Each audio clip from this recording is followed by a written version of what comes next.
Danke, Sabi, für den Einstieg. Was macht dir Freude? Ich weiß jetzt nicht, Sabi, in welchem Team. Ich glaube, du bist EV Zug, gell? Zug-Fan. Genau. Ich hoffe, es hat keine Bayern-Fans da, weil die haben mir diese Woche einen ganz traurigen Abend beschert. Mit nicht viel Freude. Genau. Aber hey, was macht dir Freude? Wir machen gerade eine kurze Umfrage. Ihr dürft euer Handy führen und auf den Slido gehen. Ihr könnt zum einen den QR-Code scannen oder ihr könnt einfach auf slido.com und dann das Nummerli eingeben. Und dann könnt ihr einfach mal reinschreiben, was euch so Freude macht. Wir schauen es dann nachher zusammen an. Ich rede in dieser Zeit weiter und ihr dürft am Handy sein, während ich rede. Kein Problem, nehme ich euch nicht übel. Wir sind ja in diese Serie gestartet mit 2 Emotionen, wie es Sabi schon gesagt hat, die eher ein bisschen unangenehm sind.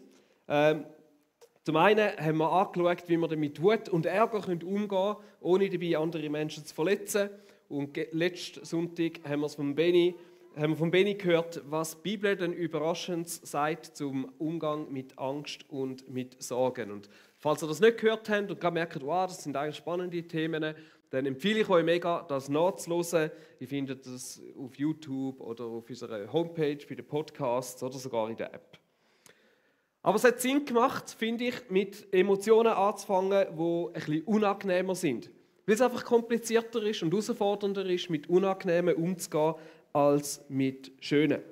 Und wir reden bewusst in dieser Serie von unangenehmen und angenehmen Emotionen und nicht irgendwie von schlechten oder weniger guten Emotionen, weil Emotionen per se nie einfach schlecht sind. Sie fühlen sich vielleicht angenehmer oder unangenehmer an, aber jede Emotion hat ihre Berechtigung. Sie wollen uns nämlich etwas sagen. Das, was dann schlussendlich gut oder schlecht ist, das ist unser Umgang damit, wie wir mit ihnen umgehen. Und so überlegen wir uns eben bei jeder Emotion, was sie uns denn eigentlich sagen möchte und was auch die Bibel zum Umgang mit dieser Emotion sagt. Freude, kann man wahrscheinlich sagen, ist so ein bisschen die Lieblingsemotion von uns alle, oder? Wir haben gerne Freude. Wir haben sie gerne in unserem Leben und wenn sie mal nicht da ist, dann wünschen wir sie uns an und überlegen uns, wie Freude wieder kann bei uns vorbeikommen. Und jetzt wenn wir mal ein bisschen schauen, was denn euch so Freude macht, was wir da so gefunden haben. Wow, das ist eine richtig coole Liste. Familie, Sport, Jesus, Freunde, Sex, ja, gehört das dazu. Tag, Liebe, Nähe, Wandern. Ich habe mal noch Red Bull draufgeschrieben, das ist nicht mehr drauf. Das ist in den Hintergrund geraten. Das macht mir auch Freude. Genau. Singen. Da hat jemand den Namen von einer Person aufgeschrieben. Cool. So gut. Lachen. Eine zufriedene Ehefrau, ja, das kann ich unterschreiben. Das ist wichtig. Sehr, sehr cool. Danke fürs Mitmachen. Schweizer Skifahrer, auch gut. Genau. Chris, bist du da? Hast du nicht Leverkusen noch aufgeschrieben? Das wäre auch noch wichtig gewesen, oder? Genau. Freude ist so etwas Schönes, oder? Wir lieben es, in unserem Leben zu haben. Aber kann Freude auch Schattenseiten haben? Kann man sich auf den ersten Blick so fast nicht vorstellen, oder? Und doch hat tatsächlich auch Freude so ihre Schattenseiten. Nämlich nicht wie bei anderen Emotionen, eben, die eher unangenehm sind, dass man sie manchmal verdrängen würden, sondern eher, dass wir krampfhaft ihre nachjagen und vielleicht sogar ein Stück süchtig danach werden, Freude in unserem Leben zu entdecken, zu haben. Und das Paradoxe an dem ist, dass die Freude eben ein bisschen scheu ist. Je mehr dass man dieser nachjagt, desto eher verschwindet sie und versteckt sich und wird irgendwo nicht gefunden. Lass uns zum Anfang mal ein bisschen anschauen, was man denn so in der Bibel über Freude findet. Das eine ist, ich glaube, man kann ganz generell sagen, Freude ist eine göttliche Emotion. Und wir haben einen Gott, der selber Freude spürt. Wir lesen zum Beispiel im Zephania 3,17, wo es heißt: Der Herr, euer Gott, ist in eurer Mitte und was für ein starker Retter ist er. Von ganzem Herzen jubelt er oder freut er sich über euch, weil er euch liebt, redet er nicht länger über eure Schuld. Ja, er jubelt, wenn er an euch denkt. Gott kennt Freude. Und in dieser Stelle bezieht sich die Freude sogar konkret auf Menschen. Menschen bereitet Gott Freude. Das ist etwas, was ihm Freude macht. Auch die Schöpfung. Und wir sehen, dass sowohl Gott Freude hat, wir sehen das auch bei Jesus. Auch da eine Stelle mehr einfach so als Beweis, dass wir es alle glauben, oder? Aus dem Lukas 10, 21. Nun begann Jesus im Heiligen Geist vor Freude zu jubeln. Er rief, ich preise dich, Vater, und so weiter. Also auch Jesus hat Freude kennt und ich glaube, er war eine von diesen Personen, die sehr, sehr freudig unterwegs war. Denn Freude ist auch eine Herzensemotion. Im Hebräischen werden Emotionen oft so mit Körperteilen verbunden und gerade Freude wird im Hebräischen oft mit dem Herz verbunden. Ich glaube, das können wir einfach nachvollziehen, oder? Man sagt ja oft auch so eine richtig herzhafte oder herzliche Freude. Freude kommt irgendwo so aus dem Herzen raus. Dazu ist auch sehr passend der Serienvers, den wir haben, oder? Aus dem Sprüch 4,23. Mehr als alles, was man sonst bewahrt, behüte dein Herz, denn in ihm entspringt die Quelle des Lebens. Freude kommt irgendwo aus dem Herz, es ist eine Herzensemotion. Äußerlich gesehen zeigt sich Freude dann eher so in lauten Äußerungen, Jubeln oder eben Lachen oder in Handlungen wie Springen und Tanzen und die Hand in die Luft strecken und klatschen. Aber am allerdeutlichsten zeigt sich Freude im Gesicht, indem sich nämlich die Gesichtsmuskeln entspannen, die Mundwinkel nach oben gehen. Und bei einer echten Freude haben Forscher herausgefunden, sind es nicht nur die Mundwinkel, die sich gut ziehen, sondern sich auch bei den Augenpartie-Muskeln anspannen, werden manchmal die Äugel auch so ein bisschen kleiner. Aber Freude ist etwas, das man im Gesicht von anderen Menschen ablesen kann. Freude hat verschiedenste auch Facetten, oder? Es gibt unterschiedliche Arten von Freude. Wir verbinden Freude zum einen mit dem Gefühl von Glück, von Euphorie, von Zufriedenheit, von Begeisterung, vielleicht auch von einem guten Erlebnis. Wir kennen aber auch Vorfreude, eine Freude, die sich auf etwas Gutes, das erst noch wird oder sollte passieren, ausrichtet. Und dann gibt es so die ganz tiefe Freude, zum Beispiel über etwas, was einem besonders gut gelungen ist oder über etwas, was einem ganz viel Kraft und Wert gibt. Und Forscher haben herausgefunden, dass so die tiefste Freude wir empfinden, wenn wir so ein Gefühl von Verbundenheit haben. Wenn wir gerade in Beziehungen, so das Wissen, ich bin verbunden mit einer anderen Person, da ist Liebe, da ist Annahme, da kann ich einfach sein, da ist jemand, der sich freut an mir. Das gilt sowohl für Menschen, das gilt aber eben genauso auch für Gott. Aus dem heraus kommt wie so die tiefste Freude. Dann ist spannend, dass Freude eben eigentlich ein Geschenk von Gott ist und auch ein Kennzeichen von Christen. Und ich habe das auf dem Slide da so ein bisschen mit einem Fragezeichen, oder? Weil Christen teilweise auch eher den Ruf haben, dass sie gar nicht so freudige Personen sind. Aber wenn wir anschauen in der Bibel, dann ist Freude eigentlich ein Kennzeichen von Christen, wo Christen ganz besonders auszeichnet. Zum einen haben wir eine frohmachende Botschaft. Evangelium heisst nichts anderes als gute oder eben frohmachende Botschaft. Die Botschaft von Jesus ist im Kern eine Botschaft von der Freude. Die Freude nämlich darüber, dass sich Gott dir und mir gnädig und liebevoll zuwendet und uns erlöst hat. Dass er uns als seine geliebten Kinder anschaut und dass wir zu ihm dürfen aufschauen wie ein Kind zu seinem Vater. Das Evangelium, das uns auch Freude darüber gibt, dass egal was für Umstände wir in unserem Leben haben, dass das nicht das Ende ist und dass auf uns eine ewige Freude wartet im Himmel. Und trotzdem ist es irgendwie auch ein bisschen paradox, oder, dass immer wieder im Laufe der Zeit die Kritik an Christen aufgekommen ist, warum sie nicht fröhlichere Personen sind, sondern oft eher so ernst, humorlos oder kritisch gewirkt haben. Vom Nietzsche ist das bekanntes Zitat, und er gesagt hat, die Christen müssen erlöster aussehen, wenn ich an ihren Erlöser glauben soll. Hat ein bisschen etwas dran, oder? Freude ist aber auch ganz simpel und einfach eine Frucht vom Heiligen Geist. Galater 5,22, die Frucht hingegen, die der Geist Gottes hervorbringt, besteht in Liebe, Freude, Frieden, Geduld, Freundlichkeit und so weiter. Die Bibel redet davon, dass Freude etwas ist, was der Heilige Geist in unserem Leben bewirkt. Und das Coole ist, bei Früchten, so ein spannender Aspekt, oder? Früchte kann man nicht einfach selber produzieren, sondern die müssen irgendwo erwachsen. Also das heisst, Freude kann etwas sein in unserem Leben, wo nach und nach an mehr wachsen kann.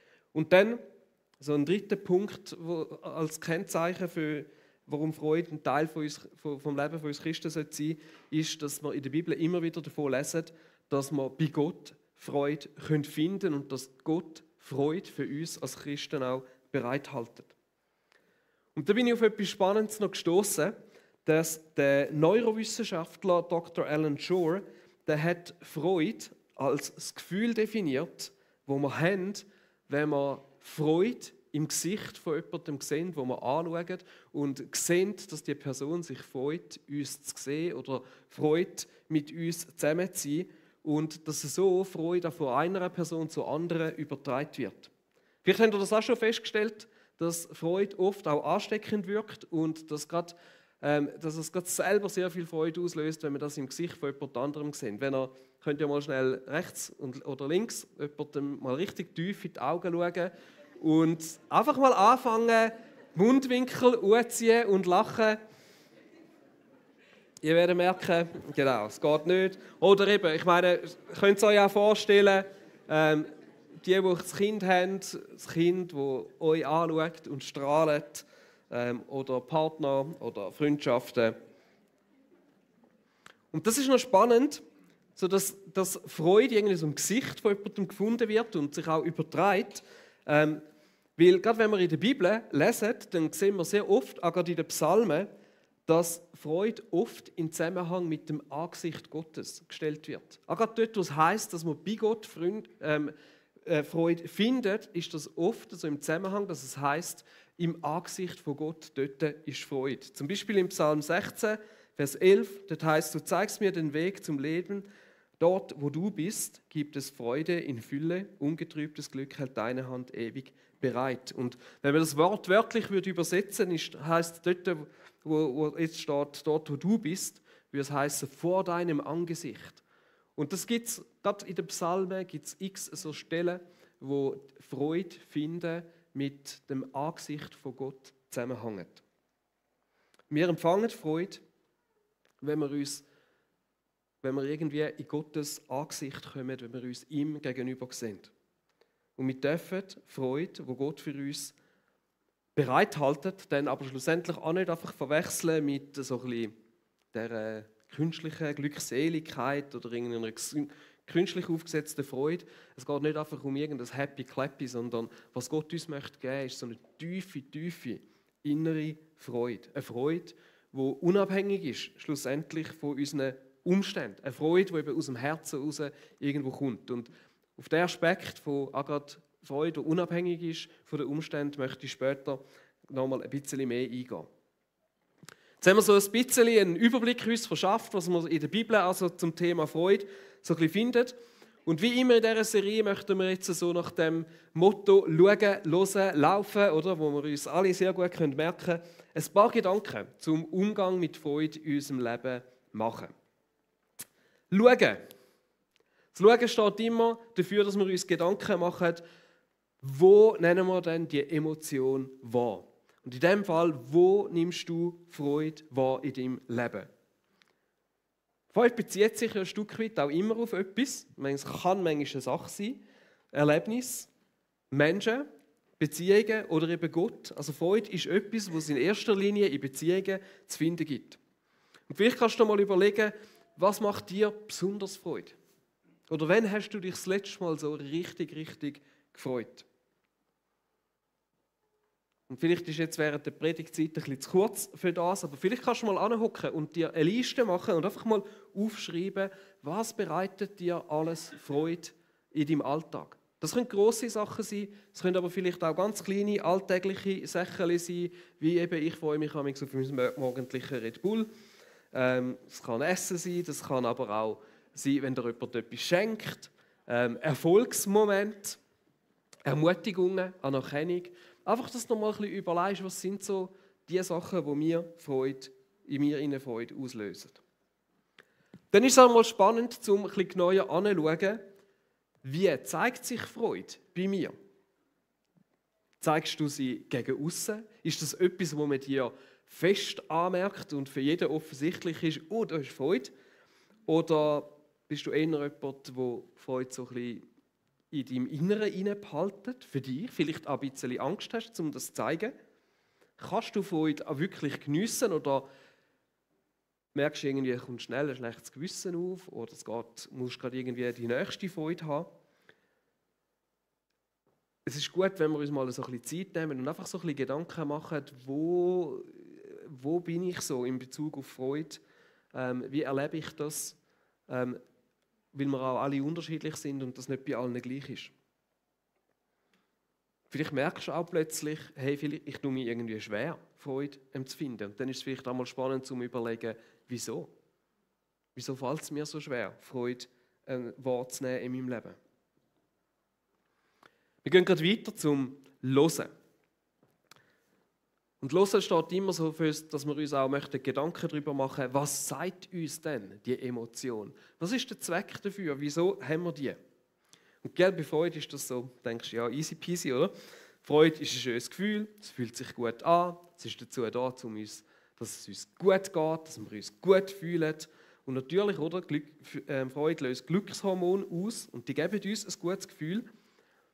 Und eine Auswirkung davon ist eben, dass Freude uns auch hilft, motiviert zu bleiben, uns hilft, an Sachen dranbleiben, weitere Schritte machen. Es gibt da so einen Rückkopplungseffekt, indem wir etwas machen, wo uns dann und wir belohnt werden mit Freude, dann motiviert es uns, das eben auch wieder zu machen.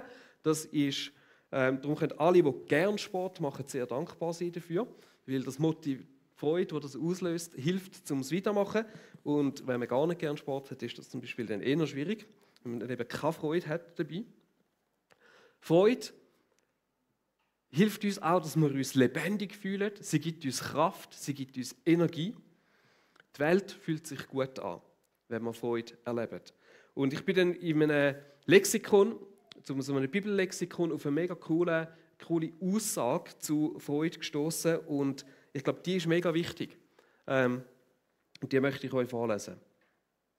Freude ist ein Lebenselement dieser und der zukünftigen Welt. Alle wahre Freude ist ein Anteilnehmen an der unendlichen himmlischen Freude. Und vielleicht ein bisschen einfacher gesagt, was sie da sagen, Freude ist ein Vorgeschmack auf den Himmel. Freude ist ein Gefühl, das wir jetzt schon erleben dürfen, das anzeigt, wie es eigentlich im Himmel irgendwann sein wird. Und wenn wir Freude empfinden, wenn wir wahre Freude in unserem Herzen irgendwo haben, dann sagt uns das, dass das, was wir gerade erleben, richtig ist, gut ist und ein Stückchen weit eben himmlisch ist. Dass es einer himmlischen Realität entspricht. Und ich habe so einen guten Gedanken gefunden, mir das irgendwo noch mal im Hinterkopf zu behalten. Und natürlich denken jetzt wahrscheinlich ein paar, und es ist mir dann auch so gegangen, ja, sind wirklich alles, was uns Freude macht, so, ist das himmlisch? Ist das nur gut? Gibt es nicht auch in diesem Zusammenhang eben vielleicht falsche Freude oder ungesunde Freude? Und tatsächlich, und für das möchte ich ein bisschen ausholen, aber es ist ein Thema und wir möchten heute ein bisschen uns Gedanken machen, was sind denn gesunde und vielleicht eben auch ungesunde Freuden und wie können wir das auseinanderheben. In den vergangenen Jahrzehnten haben sich bei uns die Lebensbedingungen, Gott sei Dank, so stark verbessert, dass wir so viele Möglichkeiten haben, dass es für uns viel einfacher ist, uns auszurichten nach Spass und Freude und dass je länger, je mehr auch so ein bisschen ins Zentrum des Lebens gerückt ist. In Deutschland hat sich zum Beispiel so in den 90er Jahren ein Begriff so entwickelt, die Spassgesellschaft. So eine Bezeichnung dafür, dass wenn Menschen oder eben das Gesellschaft oft ihr Handeln und ihre Werte oder die Sachen, die sie sich dann auch ausstrecken, in erster Linie an dem messen, wie viel Spass das es ihnen bringt, wie viel Vergnügen das es ihnen bringt. Oder auch, vielleicht habt ihr auch schon gehört von Hedonismus. Es beschreibt eine Philosophie, die so ein bisschen nach dem Prinzip lebt, eben möglichst Freude, Vergnügen oder Lust als oberste Lebensmaxime zu empfinden und möglichst viel davon zu haben und alles dafür tun oder eben alles, was man macht, vor allem dafür tun, dass es einem Lust und Freude bereitet. Das heißt, das Empfinden von Freude kann ein Stück weit auch zum Lebensinhalt werden. Und das ist aber eben auch gefährlich. Vielleicht denkt man so im ersten Moment, ja, das ist ja gut, das ist ja cool. Aber ich glaube, wenn wir schon länger mit Gott unterwegs sind, wissen wir, das Leben ist mehr als einfach ein gutes Gefühl haben und sich irgendwo gerade happy fühlen. Und das Gefährliche auch gerade an der Freude ist, dass es eben eine Gefahr gibt, die ich vielleicht schon angesprochen habe, dass je mehr dass wir das erleben, je mehr möchten wir davon und dass wir irgendwo in eine Abhängigkeit hineinkommen.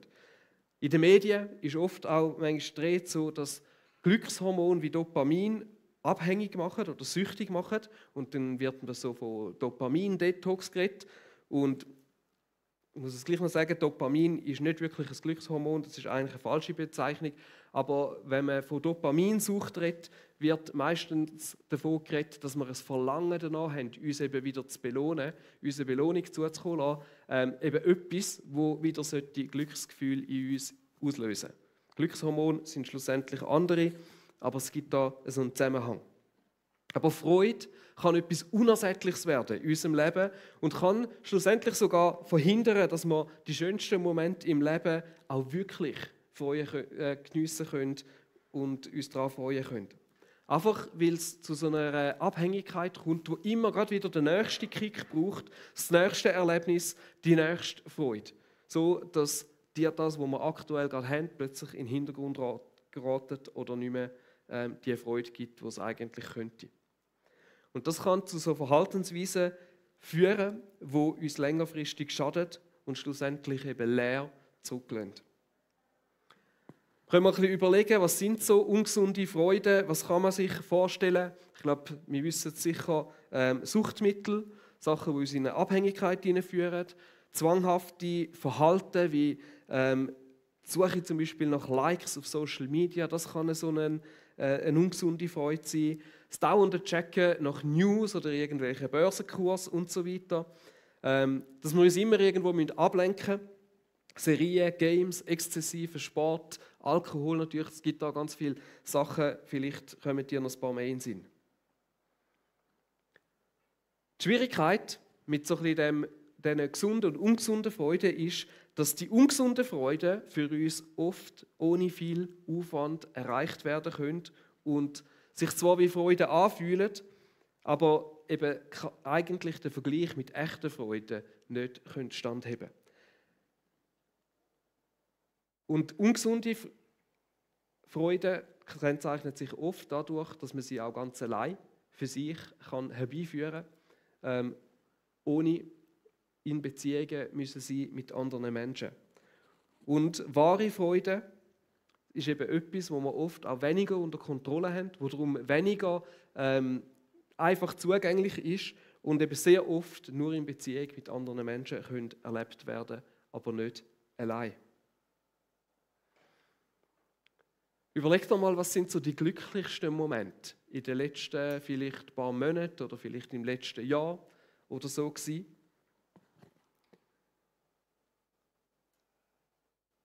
Ich glaube, kaum jemand würde sagen, ich habe den vor dem Fernsehen erlebt. Sondern es sind meistens Sachen, die zusammen mit anderen Menschen sind. So die tiefen Momente. Irgendwo vielleicht draußen in der Natur. Vielleicht ist es etwas anderes gewesen. Aber es sind so die Momente, wo wir meistens mit anderen Menschen uns eben verbunden fühlen mit ihnen und nicht irgendwo ganz allein für uns sind. Vielleicht ist es auch gut, uns mal zu überlegen, hey, nach was für Momente von so wahrer Freude möchten wir uns mehr ausstrecken und was für so Freuden sind auch in unserem Leben, die eigentlich gar nicht so gesund sind und wo wir vielleicht besser würden, ein bisschen zurückstufen.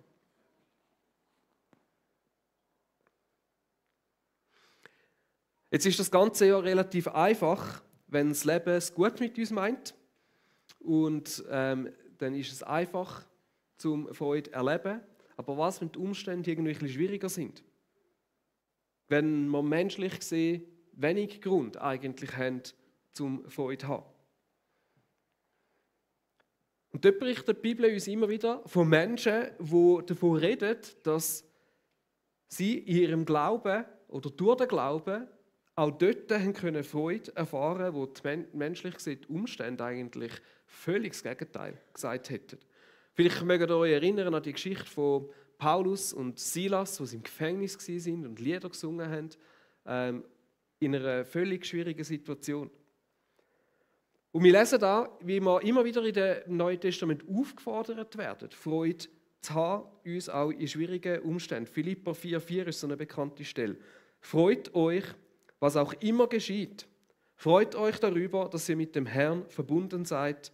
Und noch einmal sage ich, freut euch. Trotzdem, dass der Paulus im Gefängnis war, Verfolgung erlebt hat, Herausforderungen hatte, hat der Philipper das können schreiben und ihnen das sogar ein Stück weit noch in Befehlsform schreiben. So, hey, freut euch. Und dann im zweiten Teil verweist er, dann gibt es zum Glück noch so einen Hinweis darauf, oder? Wieso denn? Warum sie sich freuen sollten. Und das heißt, weil ihr mit dem Herrn verbunden seid. Also es ist aus seiner Sicht, dass mit Gott verbunden sein eine Kraft, die stärker ist als alle Umstände. Und das ist tatsächlich eine Realität, die wir in der Bibel immer wieder sehen. Und auch bei dem, es geht nicht einfach darum, dass wir unsere Augen vor der Realität verschliessen und alles irgendwie schön reden, sondern es geht darum, auf was richten wir schlussendlich unsere Aufmerksamkeit. Und können wir bei Gott die Freude finden, wo alle anderen Umstände irgendwo in den Hintergrund rücken lässt. Wir versuchen im nächsten Schritt, das miteinander ein bisschen genauer herauszufinden, wie denn das passieren kann, wie die Freude in unser Leben kommen kann und was eben unsere Beziehung mit Gott dazu zu beitragen hat. Laufen, Freude finden. Und das Erste, was wir anschauen möchten, ist Freude kultivieren. Aus der psychologischen Seite könnte man sagen, der Ansatz da ist, den Fokus nicht in erster Linie auf schwierige Umstände zu setzen, sondern auf das, was gut ist. Anderes Stichwort ist Dankbarkeit. Uns vor Augen zu halten, wofür dass wir dann dankbar sein können. Und das ist tatsächlich eine wichtige, gute Übung. Und wenn du merkst, dir fällt es manchmal schwierig, dann ist das vielleicht eine gute Idee, mal so eine Liste zu führen und dir einfach aufschreiben, für was kannst du alles dankbar sein, was ist alles denn gut in deinem Leben. Oder vielleicht sogar ein Dankbarkeitstagebuch, mal über Wochen aufschreiben, jeden Tag etwas, wo du dankbar sein dafür. Und zu sehen, was eigentlich alles gut ist, statt immer nur im Blickfeld zu haben, was eigentlich nicht gut ist. In der Bibel werden Menschen, wie ich vorher schon gesagt habe, immer wieder aktiv dazu aufgerufen, Freude zu haben. Und ich glaube, was Gott uns ein Stück weit damit sagen will, ist eben nicht einfach etwas ankünsteln, aber er möchte uns irgendwo auch zeigen, dass Freude eben auch bewusst kultiviert werden kann und auch soll. Gott möchte, dass wir das grossartige Potenzial für Freude in unserem Leben entdecken und eben anfangen zu leben und bewusst auch zu pflegen.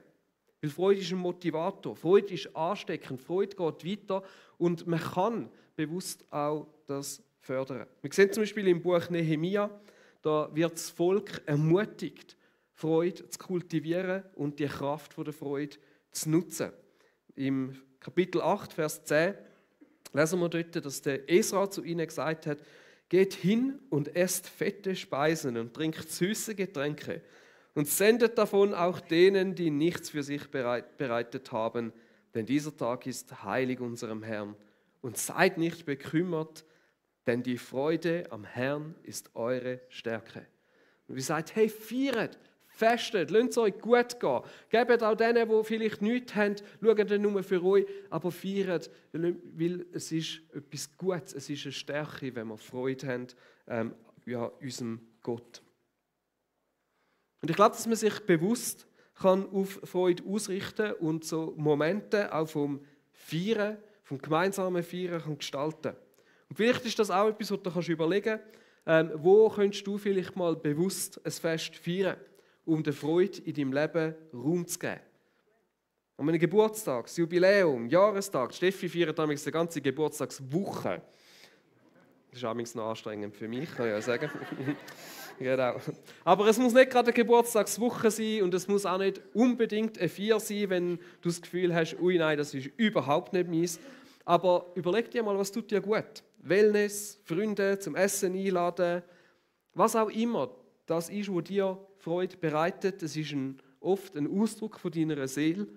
Darum achte dich mal drauf und versuch mehr davon in dein Leben zu integrieren, sofern das möglich ist.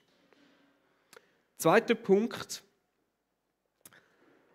Geteilte Freude ist doppelte Freude. Irrtümlicherweise denken wir bei Freude oft an uns selber und denken daran, dass wir da etwas empfangen müssen und dass das irgendwie zu uns muss kommen. Das bekannte Sprichwort sagt aber eben, dass Freude sich vermehrt, wenn sie geteilt wird. Und wer hat das erfunden? Das Prinzip finden wir in der Bibel. Zum Beispiel in der Apostelgeschichte, wo von Jesus eine Aussage überliefert wird, die man jetzt sonst nicht findet, aber wo er anscheinend schon mal gesagt hat: Geben macht glücklicher als nehmen. Geben macht glücklicher als nehmen. Geben ist besser als selber bekommen. Und ich glaube, wir alle, wenn wir es uns genauer überlegen, haben schon erlebt, was für eine Freude das auch auslöst in uns, wenn wir anderen eine Freude machen können. Wenn ich zum Beispiel Steffi ihre Strahlen sehe, wenn ich ihre Blumen heimbringe, wo ich so finde, ja, cool, ja, schöne Blumen, aber in ihr löst das eine mega Freude aus. Und auch da wieder, Studien haben das bewiesen. Studien zeigen, grosszügige Menschen sind glücklicher in ihrem Leben. Vielleicht kannst du dir überlegen, wo kannst du Freude anderen geben? Oder mit was kannst du vielleicht anderen Freude geben und merken, hey, das löst ja auch in mir rein selber Freude aus. Und es geht auch nicht nur einfach jetzt ums Geben, sondern es geht auch noch weiter, nämlich, dass wir als Christen dazu aufgerufen sind, Freude und auch Leid mit anderen zu teilen. Wir sind ein Teil von einer Gemeinschaft, ein Teil von einer Kirche, wo wir in Verbundenheit miteinander leben, wo wir miteinander unterwegs sind, wo wir einander kennen. Und auch da, die Bibel ruft uns dazu auf, zum Beispiel im Römer 12,15: Freut euch mit denen, die sich freuen, weint mit denen, die weinen. Dass wir Freude auch miteinander teilen, dass wir einander davon erzählen und andere sich mitfreuen können, aber dass wir auch füreinander da sind, wenn es jemandem nicht gut geht. Kommen wir noch zum letzten Punkt. Freude am richtigen Ort suchen. Ein Problem kann sein, dass wenn wir Freude in erster Linie bei ungesunden Quellen suchen, unabhängig von Gott und seiner Weisheit. Und wenn man sich ein bisschen überlegt, wie viel Leid ist schon entstanden, weil Menschen auf der Suche sind nach flüchtigem Vergnügen und so folgenschwere oder sogar äußerst dumme Entscheidungen getroffen haben. Und da lohnt es sich vielleicht auch, mal kurz anzuschauen, wo führt unsere Suche nach Freude uns weg von Gott und seinen guten Gedanken über unser Leben. Und wo haben wir vielleicht ein bisschen vergessen, dass wir die wahre Freude eben schlussendlich bei Gott finden? Dass wir bei ihm die Freude finden können, die unabhängig ist von den Umständen. Ich habe immer noch nicht beantwortet, wie denn. Es ist immer ein bisschen leicht gesagt, ja, bei Gott findet man das. Aber wie funktioniert das schlussendlich? Jetzt so ein Patentrezept kann ich dir ehrlich gesagt auch nicht geben. Aber ich habe für mich so ein bisschen einen Durchbruch gehabt beim Vorbereiten von dieser Predigt. So mit dem Gedanken nochmal, dass Freude in dem Angesicht von Gott kann gefunden werden. Dass, wenn wir auf sein Gesicht schauen, wir können von Freude erfüllt werden. Das Bibel eben immer wieder sagt, wie eben da in dem Psalm 16, Vers 11, vor deinem Angesicht gibt es Freude in Fülle. Und wenn wir uns das nochmal vor Augen behalten, dass Freude sich dort überträgt, wo wir Freude im Gesicht vom Gegenüber entdecken, wie sich eine Person über uns oder mit uns freut, dann glaube ich, müssen wir uns mal vorstellen, wie dann vielleicht Gottes Gesicht aussieht. oder aussehen könnte, wenn er uns sieht, wie wir uns Gott nähern, wie wir zu ihm kommen, wie er strahlt, wie er sich darüber freut. Und ich glaube, wenn wir das sehen würden, dann würde sich diese Freude auf uns übertragen. Dann würden wir erfüllt werden von dieser Freude, die er fühlt über uns. Und es würde uns erfüllen, dass Gott sich so freut an uns. Und wenn wir die Verbundenheit und Beziehung zu ihm suchen. Ich glaube, ein Schlüssel für das ist das tiefe innerliche Wissen um die Liebe, die Gott für dich hat. Wenn du die kannst irgendwo nur so halbwegs ergreifen oder erfassen, dann glaube ich, dann erfüllt dich eine Freude, die durch keine Umstände ausgelöscht werden kann. Weil in seiner Gegenwart, in seinem Gesicht, wenn er zu uns schaut, siehst du die Liebe, die Annahme, die Freude, die er hat an uns. Und die wird dich erfüllen. Die wird auf dich überspringen, wenn wir sie erkennen. Vielleicht hilft es dir, mal in einem ruhigen Moment, dir Gottes Angesicht einfach innerlich vorzustellen. Und ganz einfach vor ihn zu kommen. Und dich von ihm so quasi lieben zu lassen. Ich möchte aufhören mit einer ganz kurzen Geschichte, wo mich das daran erinnert hat. Ich glaube, es hat sich schon mal jemand darin erzählt. Es steht in einem Buch, das ein paar gelesen haben. Die Geschichte von einem Priester, der in seiner Kirche einen älteren Mann gesehen hat, der stundenlang einfach da gehockt ist und nichts gemacht hat. Einfach da war und nichts gemacht hat. Und er sich gefragt hat, was macht er da? Und zu ihm angegangen ist und ihn gefragt hat, hey, was machst du da? Und der alte Mann hat ihn nur angeschaut und gesagt, ich schaue ihn an, er schaut mich an und wir sind glücklich. Also zu Gott. Ich schaue ihn an, er schaut mich an und wir sind glücklich. Das ist so ein schönes Bild. Einfach in dieser Gegenwart Gottes. Und ich glaube, es kann dich mit Freude erfüllen.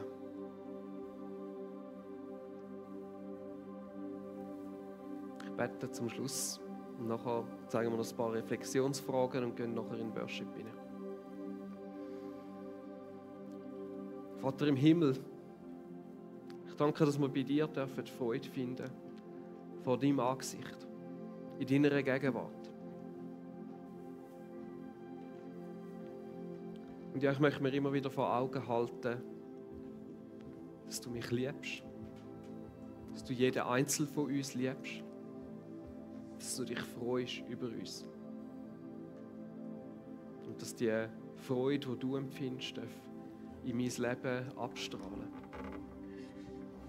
Jesus, du siehst, was uns jetzt vielleicht irgendwo angesprochen hat, wo sie uns hinein tut. Du siehst auch vielleicht Fragen, die herum sind, die noch nicht beantwortet sind oder wo Nöte irgendwo herum sind. Und Heiliger Geist, ich bete, dass du irgendwo durchgehst. Dass du zu uns redest. Und ich bete, dass irgendwo gerade speziell dort, wo es Menschen schwerfällt, die Liebe, die du für sie hast, irgendwo anzunehmen und können zu glauben, dass es irgendwo noch mal vom Kopf ins Herz runterrutschen. Die Liebe, die Freude über das darf ins Herz hineinkommen und aus dem Herz heraus die tiefe Freude entstehen. Amen. Ich habe ein paar Reflexionsfragen, wo wir einfach schnell Minuten dann auch stehen lassen.